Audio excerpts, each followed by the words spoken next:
I think they just looked at me like, oh, pro skater trying to do stupid shit, Yeah. Branch out and be an artist or something. Art fag. I mean, that was like a thing back then, a lot. Art fag.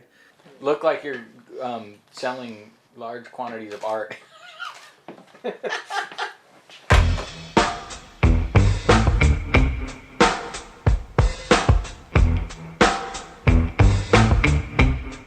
The greatest skateboarders kind of all time, Mark, Neil, Well, these are the people that I looked up to. It was Chris Miller. They all were doing their own graphics and all stuff. My favorite dudes, yeah. Chris Miller was my ultimate fave. And they were, the best skaters. And it's funny how not that far we are removed in age from those guys. My first experience walking into a shop, there's a Gons and a Blender and a Chris Miller board on the wall. Probably not even that far off, like 5 or 8 years apart, Like those guys were my influence. But like you said, those three, they drew their own graphics, and at that time, well, that's what started. Nobody was doing that stuff. I think it was simultaneously a Gons and Neil Blender board, and I remember saying like, "This is a cool graphic," and the guy at the shop. I mean, I'm a clueless kid at this point. He's like, "Oh, art was done by Mark Gonzalez. This art was done by Neil Blender," and I was like, "No way! Like they did their own graphics?" Because I just am thinking like, there's some factory guy, like a toy at a toy shop. Like, how does that artwork get made? I just figured some faceless thing made it, Sure. I didn't.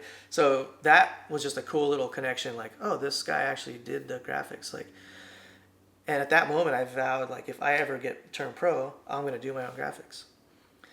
And that promise to myself probably did more to make me the artist I am than anything.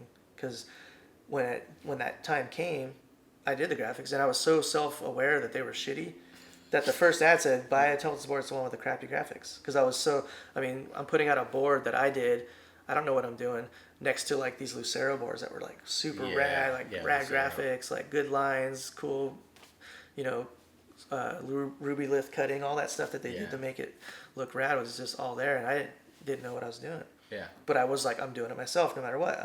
I like that idea. If I get the chance to be a pro, I'm gonna like make my own shit. And New Deal kind of had that vibe of like, those skaters get to decide what they do. So Paul Schmidt was just like, you can lay out your ad if you want, So I was like, I can. Like, I think even with Toy Machine, I'm like that. But most of the guys just don't care. Yeah. Not that they don't care. They just are busy doing stuff, Because I've always like, if you want to come here, like Daniel Luthen's been doing it lately. He's been coming over. He'll sit down with me when I make his ad, and we'll put weird shit in there that he wants to put in. Yeah. He's like, can you do this? I'm like, we can try. So it's like a collaboration now, because he'll be like, I want to put birds in there, so we'll like find a photo of birds and like start doing these. Like, I want a guy falling off the building in the background. Okay, like let's do it. Like thanks for that idea, because something I might have done, but I wouldn't have thought of it for you. So that's kind of cool, and that offer's always on the table for everyone, but most people don't do it. Daniel's been taking it up, and graphics, even like I just make stuff and they're always like, oh cool, we like it. Yeah. Once in a while someone will say like, I want to do something with this or that idea, but for the most part I just have to sit down and make it from scratch every time. Well, it's cool that they trust you as well, and I think also you have such an aesthetic that's so established that sometimes we're moving away from that sometimes is difficult. It's like Mark with Crooked. We've been doing it now, when you branch out and you do some other things and you kind of see what, test the waters, like, let's see if it works. And sometimes it does, sometimes it doesn't. But, it's so visually Mark that you're just like, well, it's difficult to... We're in that zone with like the transistor set character. I don't even know how that happened, but it just became the thing for all these little characters. And we started doing all the graphics were that. The sales guys were saying like, because I would have artist friends do boards, and I'd be stoked on it, like, hey, do a series, and they would always sell terribly. Yeah. And the salespeople just kept saying, like, for us, when we call a shop, all they care about is, did Ed Templeton do it himself? That's what they want. And so, and especially after 2008, the financial crisis kind of thing, the first thing Swank did was call me up and was like, no more outside artists, you got to do everything. Yeah. So from 2008 until kind of recently, the entirety of Toy Machine had to come out of like right for me, Man. Which, I mean, we're not as big an operation as you guys are at Deluxe, but because I just have one company to deal with, so I have to do like that's a lot of work. 4 or 5 series a year of like 8 or 9 dudes, and logo boards and stuff. So it ends up being a lot of stuff. Yeah. How do you manage your time with all the things that you do? Because you're the visual artist, which is the paintings and photography, and obviously like sculptural kind of aspects of your work versus your job, versus Toy Machine. Well, there's times when has been really stressful, but having said that, I've had a lot of luck with timing of stuff. Especially at the end of my skateboarding career, the skateboarding is what suffered. It's like, because like Toy Machine was like a must do. Some of my art shows for me were a must do because I'm like, this is what I'm going to be doing after skateboarding is this art stuff. Like I would, if I can, make us living selling artwork, then that's the goal kind of. Suddenly I'm not going on tour anymore because I got to stay home and do the work for both of these other things, Toy Machine and my art career or whatever.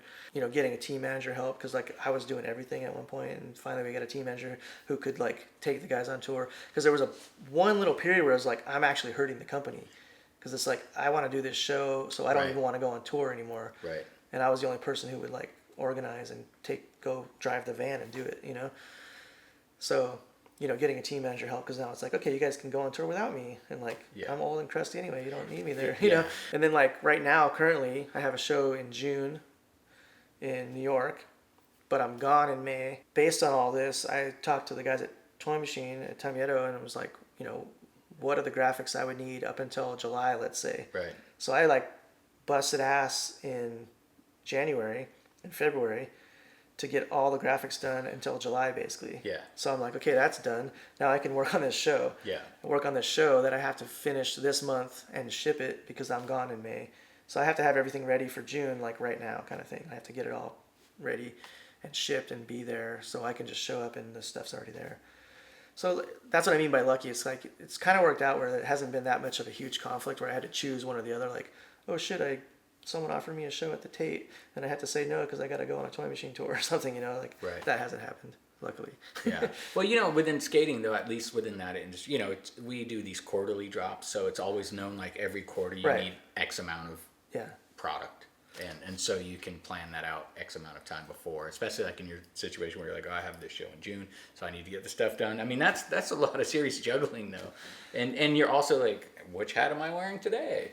And but that's what's weird about working at the house, because it's like there's days when I don't even leave, that I just like crawl out of bed in boxers and just that's it. And then night comes and I just walk back into bed and I just spent all day doing something here at the house, like Yeah.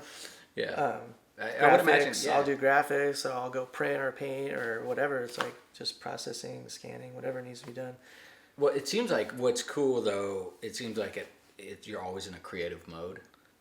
I've been really fortunate with that. Yeah. To be in that zone kind of 24/7. And then to the point where you have to kind of be on call so much that you can't be precious with anyone anymore. You can't be, because there's a point, some people get crippled with anxiety. Like I have to do this and it has to be good and I'm like stressing out.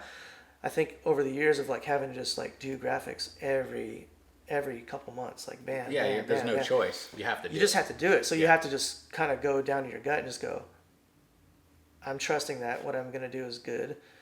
And like, I'm just going to, like, you have to come up with an idea and go, that's good. That's a good idea. I'm just going to do it. Yeah. And you do it and you put it out. And sometimes it doesn't sell. Sometimes you find out that it was a bad idea, but you just go with the gut. And I've kind of taken that to the maybe art stuff in general, photography and stuff like that. Yeah. Because you're just as a photographer, like I just leave the house with a camera. I'm not one of these people that kind of comes up with an idea first and goes out and shoots it. So all the like series I've done have been organically created. Like I didn't go out and say I'm going to shoot Teenage Smokers as an idea and then went and did it. It was something I already did, and it was Aaron Rose who actually said, that should be a series. Like you have all these photos of kids itself, smoking, right? And I was like, oh yeah. And he's like, I'm like, yeah, that's a good idea. Let's do a series of that.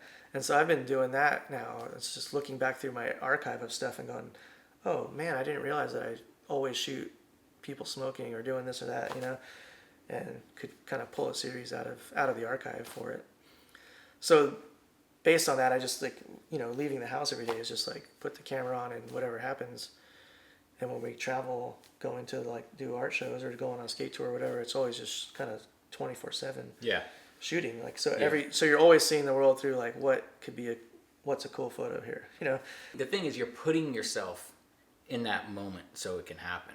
You know, and that's what's different. Yeah, you have to be receptive to it. Completely, and you have to be actually going out and doing it. You put yourself in a position where it can either reveal itself, you know, or come to you at some point. But there's ways of people who don't put themselves out there and put themselves in the moment and just go and do it. And that's what you tell everyone. Like, you just have to just go and do it. Yeah, that's what I think with the graphics. Is in a lot of ways, it's just like you just have to keep taking steps, kind of thing. Just keep doing it. Keep doing it. I tell kids that all the time. You know, kids will come up and be like, "How do you get a show at a gallery and all this stuff?" And they think that it like went magically from like zero to getting a show in a gallery. Like it just gets bestowed upon you. And I'm just like, you're missing the 10 years of coffee shop shows and like all this stuff. I was just doing it. So I tell them like, just start doing it now. At whatever level you can. Like say yes to everything. Don't think of coffee shop shows beneath you. Do it because it'll be a learning experience and you'll maybe sell something or you'll get critiques or whatever. Like whatever, like, you know, just do everything. Yeah. Just do it. Just keep doing it, kind of thing. Keep doing it. And then there's a fortune aspect of it too. Like I feel like in the Matt Hensley episode you were talking about, you know, we're not lucky, we're fortunate, but we're not lucky because it does take work. It's like, and so I feel both fortunate that I'm like, you know, it's like it propagates itself. Like totally. I was fortunate, but then I worked hard, and then I was fortunate again. And it's like just kept working. Where I haven't taken that for granted. So I feel lucky that I get to be in a creative zone and like be out there working. Like basically what I'm saying is like I can afford it. I can afford to like shoot photos all day. Yeah. That's a luxury. The thing is, like you were saying, like, you know, when some people become pro skaters and they just rest on their laurels and they just kind of like, oh, I've made it. And you're like, no, now you got to go harder. Yeah, there's dudes nipping at your heels. You got to go fucking harder now. Your name's on a board. I tell them that. I'm like look at the people who have done it successfully. Anyone guy can do a push, one push, you know, like you can come out, you can like make a splash video part, you can do an interview. The real trick is backing it up with another one of those. Yeah. You can come out, you can nail an epic video part that everyone's going to talk about, have the interview, all the coverage, the cover. Can you do that again? That's like almost anyone can do that once. Yeah. Yeah. Nowadays, like there's the talent level so high that like any one person, if you have the right, you know, ingredients and it all works for you, you can be that guy.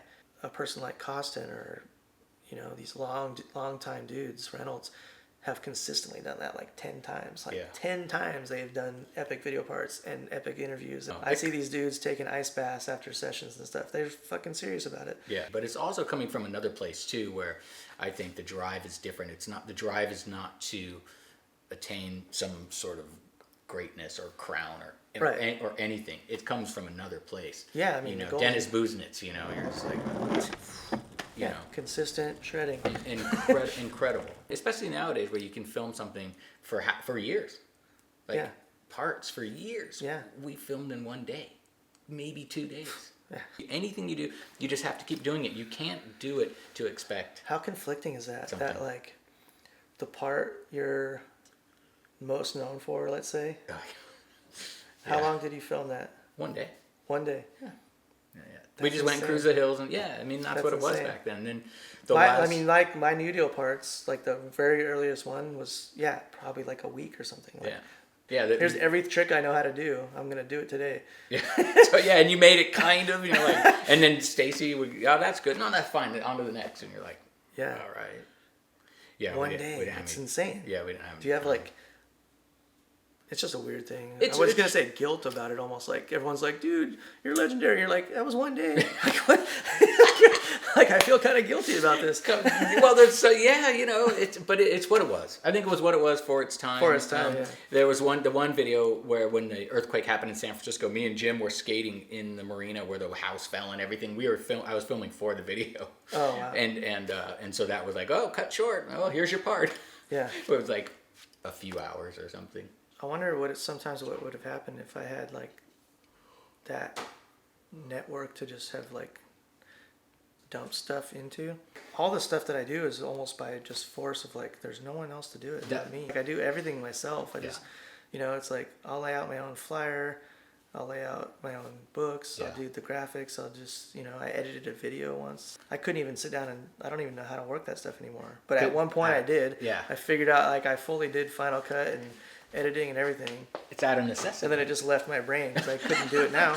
It's just all out of necessity because you have to do it, and you're like, shit. And that was the thing with Crooked. It was like it fell on me because of me and Mark's relationship, and there was no one else to really do it. But the same thing you're saying is like, you know, I made these little videos when I go on tour and play music, and all the music and everything. It happened. The first records happened because of the 40s video that I filmed and shot, and then sat in the editing room, and then I made all the music for it, and then somebody heard the music, and you know, and that's how it all started, just out of necessity of like, well, the video needs music, and I'm a musician, I love to play music, so I'll make the music. And you just figure it out and do it. You just figure it out. Kids can do that now more than ever because it's like there's tutorial videos. I didn't have tutorial videos. I couldn't, like when I got stuck in like, how do I make the background clear on this logo or something? How do I drop it? You're like, whatever. It's like little stupid things like that. If you got caught on that, you're fucked. It's like, how are you gonna find this out? Hours and hours. Like call a bunch of people. Like, do you know this? Like, once you learn it, then the other skate community kind of like goes, hey, this guy knows stuff. I noticed that in a lot of different things. Like, even back in Europe, like I figured out how the trains worked in Germany. Yeah. Like I could understand the platforms and all this stuff. And then once that was known, all the teams would come to me, all the team managers was like, dude, what train did we take? What platform? Like, you know it. You seem to know all this stuff. So I would be telling everybody. Oh, man. And then, like, with computer stuff, too, I remember, like, I would get calls from Lance Mountain when he was doing the firm about that exact question. Like, I need to make a background clear. How do I do this? So I'd be, like, on the phone, like, you know, at, like, 12 at night with Lance Mountain going, like, make a selection, like, do this, like, make it a clipping path or whatever. Like, the very first toy machine I had was just, I drew a little sketch on a piece of paper and sent it to Ted Newsom, who was at Transworld, and he laid it out based on my little drawing. And I was like, this isn't gonna work like this for very long, like totally, you know. And then I think the second ad I let Thomas Campbell lay it out, and I don't know how he did it. But then the third ad, I asked my friend Ron Cameron. You know Ron Cameron? Mm-hmm. Yeah. He was doing it right in front of me. And so I just sat there, and every little move he made, I just made a mental note or asked him, like, what was that? You know, literally like as simple as like, what was Command Z? Yeah. You know, like, you know, yeah, like everything, just learning it. And so all the early toy machine ads are super basic, like just squares and stuff. But then through Ron and like learning over the years, like Ron had a very specific philosophy about computers and how to use them, because he came from layout and design before computers, where you had to cut everything by hand, and you had to order type, like you had to know the sizes, because you would call a font house and the font house would deliver you like the set of type as you specified it. Like nowadays you can just fuck with it forever until it turns out how you want it, but you had to know all this stuff ahead of time. You had to know, like, this is the font I want, because I know that in my head already. This is the size I want, and this is like the paragraph I want, and then a type house would send you that thing, and you would cut that into your layout. Right. You know, insane. Like, the amount of work. It's so crazy. Yeah. Yeah. And my grandfather came from that world. He was like in computers, or in like printers, early like plotters and stuff. Like, and I remember showing him that stuff, and his mind was just blown. Like, so Ron taught me all this stuff about. His philosophy was everything sucked after 1964. 1964 was the pinnacle of design and like everything. And I don't disagree with that. It's like, you know, you look at like all the cool advertisements and magazines from that specific era, 63, 64. It's really fucking cool. Everything about it, you know? So this is like a borrowed philosophy from Ron. Like, so it's diluted through Ron to me, but I kind of still to this day sort of believe in some of the like early concepts that he taught me about this stuff, like how the computer is your enemy.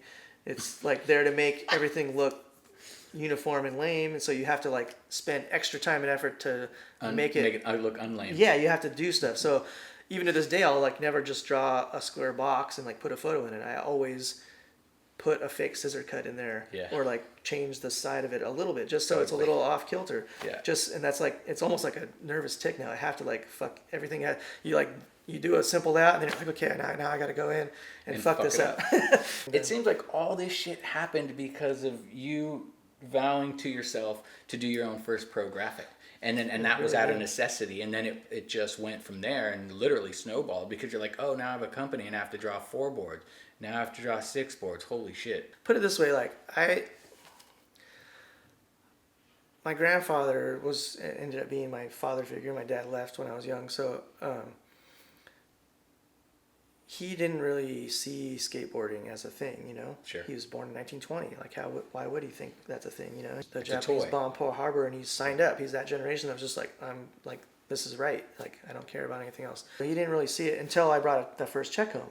He fully was like, oh. Seeing him go 180 on skateboarding after seeing like, oh, this guy can make a living at this, like, surprise, you know? Yeah.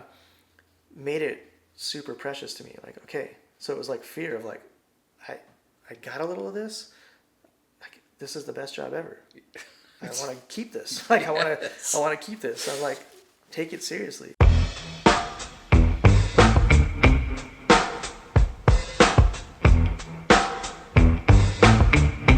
This is just like a cocksucking fest or something, like Well, a self-congratulatory, like a Yeah. blowjob fest to each other kind of thing.